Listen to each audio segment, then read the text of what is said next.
young men ni doon kang Jesus Christ. Diningon siya dito, "Good Master, what must I do that I may enter into the kingdom, inherit the kingdom?" Diningon siya dito, "Why you call me good? Why you call me good is not good, but God,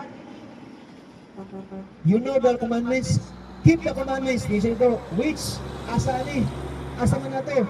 Diningon si Jesus Christ, "No, thou shalt not commit murder, thou shalt not commit adultery, no, thou shalt not bear false witnesses, honor your father and your mother, love your neighbor as yourself." Diningon tong young man nga niya siya nga, "Since I was young, since from my youth, I keep all those things." Meaning, gina-observe niya, no, ginaampingan niya ang commandments, kaya mas tuma niya ang tanan. Nag-declare siya nga he's perfect, but actually he's not. Can you see this, guys? If thou be perfect, sell all thy has, sell what you have, no? Sell all your belongings, give it to the poor. Come, and you will have treasures in heaven, and come and follow me. Pero pagkadungog niya yung siya dito nga, dili pa day, kulang pa day ako mga ipanghimo, dili pa day ko ma-perfect. No, nitalikod siya, magulanon, sorrowful. It is because dili niya kayong talikdan kung sainaan niya sa kalibutan. Diniuwi si Jesus Christ karon. "Verily, verily, I say unto you, for it is hardly for a rich man to enter into the kingdom of heaven. For verily I say unto you, for it is easier for a camel to enter into the eye of the needle than a rich man to enter into the kingdom of God." Pagkadungog ni ini sa mga tao, sa mga disciples, nangutana sila karon, "Who then can be saved?" Kung sa Bisaya pa, kung mao manggaling karon, after keeping the commandments, dili pa nila enough, kinsa man day ang maluwas. Who then can be saved? It's very crystal clear. The Lord Jesus Christ said, "With men, this is impossible. But with God, all things are possible." Yes, sa pag-usap ng isang diya makita bitaw, pinaagi daw sa mga tao, imposible daw kini. Imposible ang kaluwasan, pinaagi sa tuwa. Pero pinaagi sa Diyos, walay imposible. Walay imposible, pinaagi sa Diyos. Diya ito makita sa pangmatod, mga higala. No? All we need to do is to believe in the mighty, powerful name of Jesus Christ. Tapos, sa pag-usap, kaning mensahe sa Ginoo na it's hardly for a rich man to enter into the kingdom of heaven. Unsa man ni? Katulad ba ning mga rich nga mga daghang milyones sa bangko? Katulad ning mga rich na nay mga negosyo? No. Itanang tanan sa pag-usab. Bisag unsa pa status sinong kinabuhi. The Lord Jesus Christ is talking about the richness of your desire, of our desire in this world. Ang atong time ba, dato kay sa pangkalibutan? Ang atong ambisyon, gusto tang madato sa kalibutan. Yes, bisag pagpubrita, pero atong ambisyon kay gusto tang madato sa kalibutan. So it's very hard for us to enter into the kingdom of heaven because our ambition is to become rich in this world. It's very hard for us to enter the kingdom of heaven because our desire is rich in this world. Ang atong panahon, ang atong kalipay, ang atong oras, dato tayo pag-abot sa pangkalibutan. Laliman ka, gusto na tag, atong damgo, atong dream is how to become rich in this world. We never dream to go to heaven. Kung inana ang manggani ang atong ambisyon, no? Ang ambisyon nato is having treasures in this earth, meaning our heart belongs to the earth. Then the Lord said in the first time, "Love not the world, neither the things that are in the world. For anyone that loves the world, the love of the Father is not in him." Sa pag-usab, if ang atong kasing-kasing naa sa kalibutan naka-attach, lisod kayo sa pag-usab nga kita mahilangit because our richness belongs here to the earth. Sa pag-usab, mga igsoon, mga higala, muna ngayon sa Ginoo sa to, focus on things that are not seen, which are in heaven, because those are eternal. No, lay your treasures in heaven, because where your treasure is, there will also be heart. Dito po ang inyong, dito po ang ato ang kasing-kasing kung asa ang atong treasure. Sa pag-usab, dili dautan ang mga bisunta nga mahilangit ta. No, it glorifies God. Kaya bitang gusto ko mahilangit, Lord. Lord, kabangi ko, I really wanted to enter the kingdom of heaven. I know, oh Lord, na I'm not worthy. I know, oh God, I declare that I'm a sinner. I'm not worthy in heaven. Lord, please help me. Please teach me. Please show me the way. And kana nga prayer sa pag-usap, dako na kayo nagkausaban. And sa pag-usap mga igsoon, how will we hear the voice of God? How will we hear the reply of the Lord? Saan mo pagkadungog? Sa tingog sa Diyos? Yes, we always pray to God, but we never, sometimes, and most of the time, dili ta maminaw sa iyahon. Sir, makadungog ka sa tingog sa Diyos? By reading the scriptures sa pag-usab, I encourage everyone, siguro kitang tanan diri, aduna ka tayo mga Biblia, sa tag-sa itong panimalay, I encourage everyone to read the Bible. Basahan mo ito, pabalik-balik, may tungod ng salvation, Book of John, Book of Ephesians, Book of Romans, Book of Galatians, Book of Corinthians, 1 John, Book of Revelations. Yan ito makita sa pag-usab, mga higala, mga igsoon. Yan ito makita, no? Yes, by prayer, by kneeling down, talking to God, and inubanan yun natin sa pagbasa po sa tulong sa Ginoo. Yes, pag-usap ka naman, by reading the Word of God, we are listening to His voice, we are listening to His advices, we are listening to His promises sa tuwa. And because of that, we are confident, not of men, but we are confident because of the greatness, the promises, and of course, the Lord's mercy and love sa tuwang kinabuhi. Mag-uban kini sa tuwa, magtubo ang atong pagsalig sa Ginoo. It is because we heard, we read the Holy Scriptures, the Holy Bible. Sa pusab, no, I encourage everyone, dungagan natin no? If nagduha-duha pa kita, we can pray, we can ask the Lord the way in heaven, the way to salvation.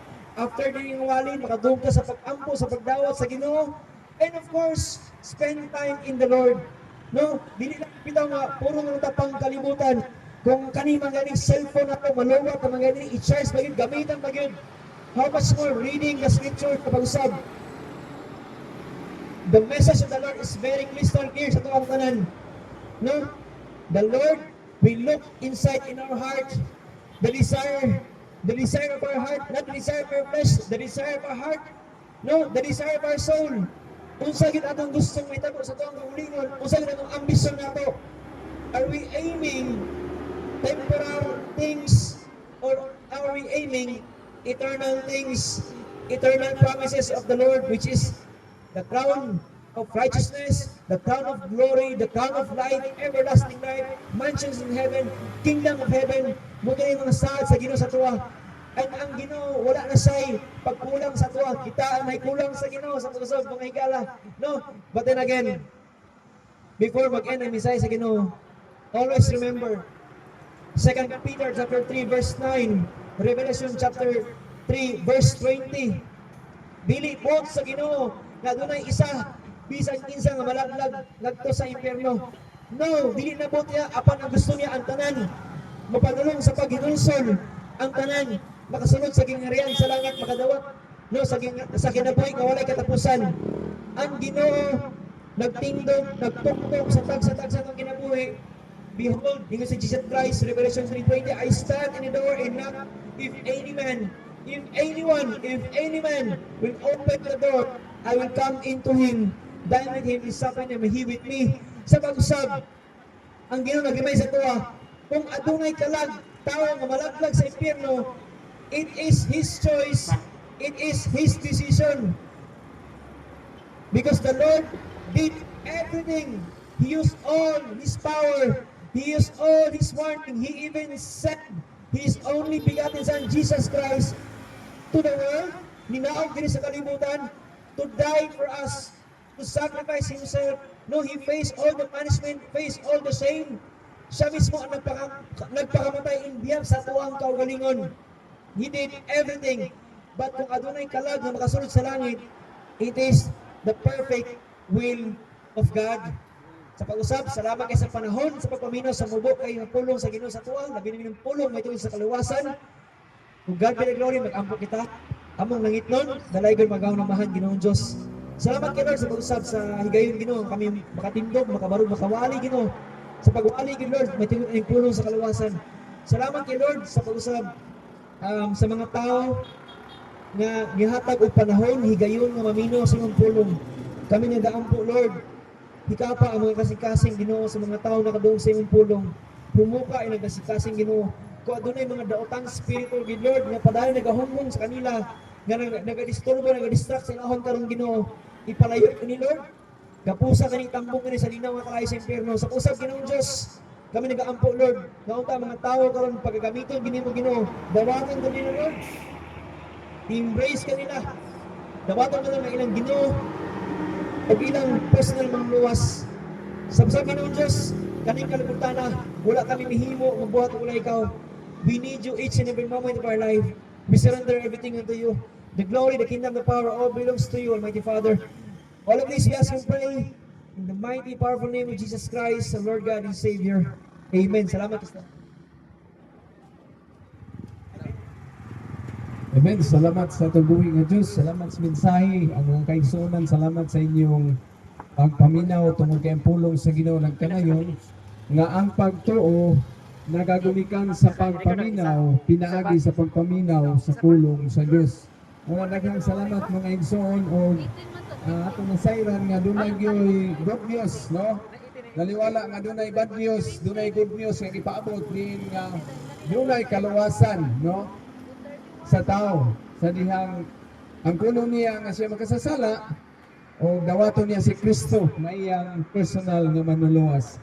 Mga iksong atong lantaw no agigdugang dugang sa pulong sa Ginoo kung atong lantawon nganong ang kalibutan karon Maluson, Mabisaya, Mindanao klase-klase nga mga katalagman ang gaabot, no?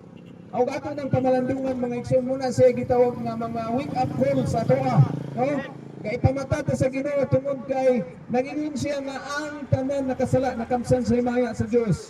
Motong ingon niya sa 2 Chronicles chapter 7 verse 14, ingon niya nga kung ang akong katawhan, ingon niya dito nga kung ang akong katawhan kinsa akong mga tinawag diha sa ilang ngalan, kung sila magapaubos sa ilang kaugalingon ug magampo ug mangita kanako diha sa akong naong ug mobiya sa tanan nilang binuhatan nga dautan, ako moayo sa ilang yuta.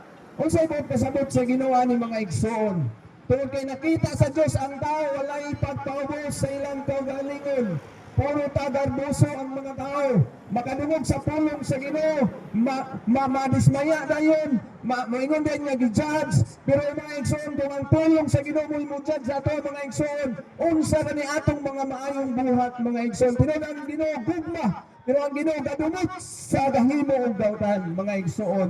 Kung ingon ang pulong sa Ginoo, pangitaan ninyo ang Ginoo mintras naa pa siya. Pangitaan Ginoo mintras makaplagan pa nato, doon pa kanato mga igsoon kay ang panahon karon panahon na gyud doon na mobalik ang Ginoo mga igsoon.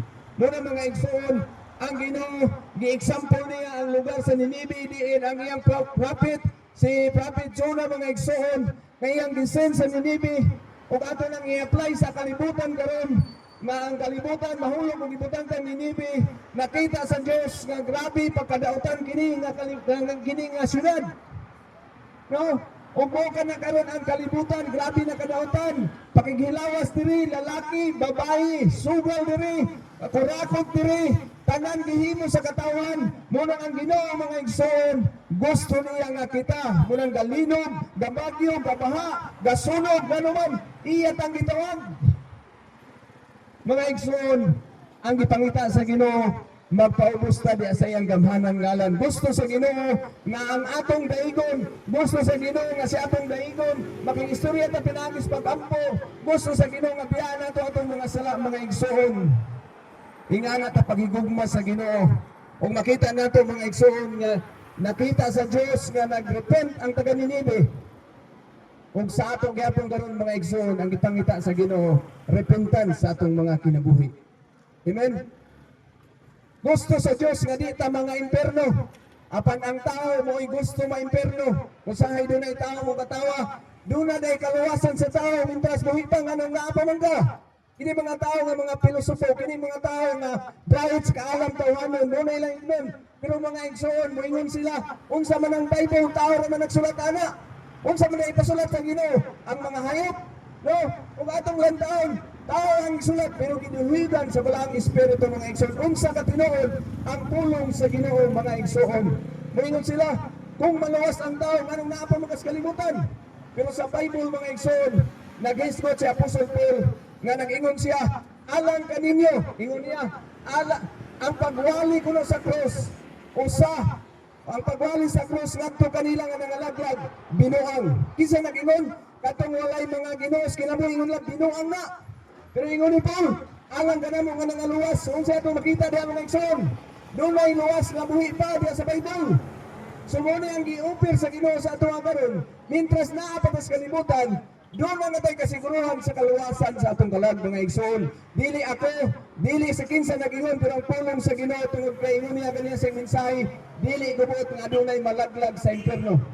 Apan gusto ko nga ang tanan mo biyas pagkasala o mobalik diha sa Ginoo mga igsoon.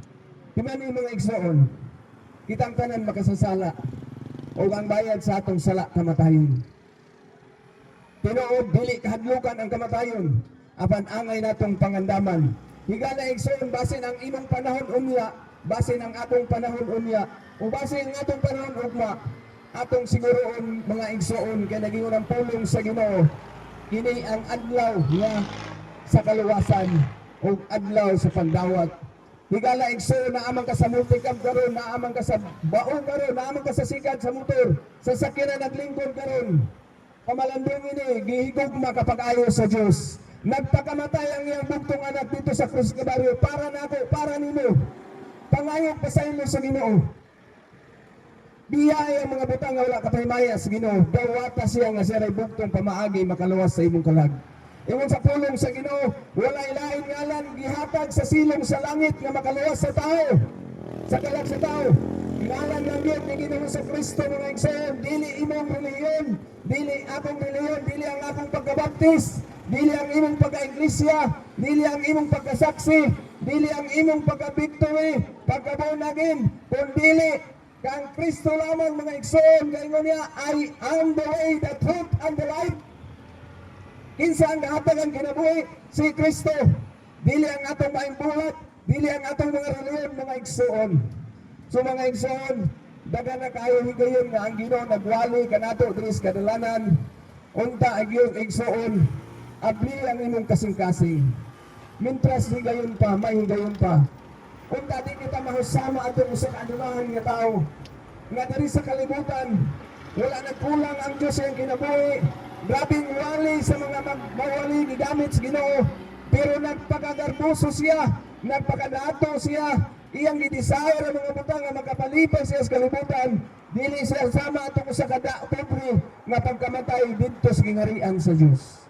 Muna mga igsoon, talit di ang mga butang nga wala kapahimaya sa Ginoo o sunda ang Ginoo, dawata siya nga imong personal nga manluluwas. Amen. Mga igsoon, ako ikaw gihangyo karon diha atubangan sa atong abuhi nga Dios. Diin nadunggan nimo ang mensahe sa Ginoo nga ang kaluwasan dili makaplagan sa atong relihiyon. Ang kaluwasan makaplagan nato diha sa pakigrelasyon kang Ginoong Jesucristo. Pasuron sa may akong buhaton aron hingpit na akong maangkon ang kaluwasan.